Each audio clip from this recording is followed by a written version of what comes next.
నాయకత్వం ఈరోజు గౌరవనీయులు యువ నాయకుడు సామాజికవేత్త జాన్సన్ గారికి జంబుద్వీపముల వాసి సమాజం గ్రామ సేవా సమితి కోఆర్డినేటర్గా మొదటి కోఆర్డినేటర్గా వారికి బాధ్యతలు ఇవ్వడం జరిగింది. తర్వాత రాబోతున్న కాలంలో 12 మంది కోఆర్డినేటర్లు, 24 మంది కోఆర్డినేషన్ 24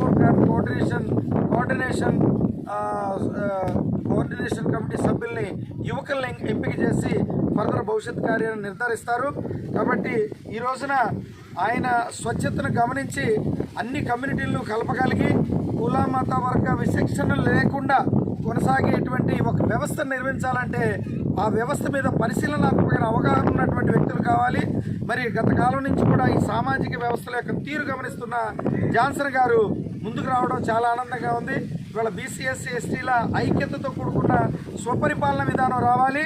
రాజ్యాధికారానికి దూరంగా ఉన్న స్వతంత్ర పాలన చేసుకోవడానికి ఎక్కడ అడ్డు లేదు కాబట్టి మనకు రాజ్యాంగం ఉంది కాబట్టి ఆ విధంగా గ్రామ సమితి ద్వారా అందరికీ కూడా సుపరిపాలన అందించడం కోసం సేవా తత్పరతతో కూడుకున్నటువంటి కార్యక్రమాన్ని అందించడానికి దివ్యంగా చేసి పేరు ప్రఖ్యాతులతో ఈ గ్రామ సమితిని నిర్వహిస్తారని వారిని మన జాన్సన్ గారిని ఆశీర్వదిస్తూ అభినందిస్తున్నాము.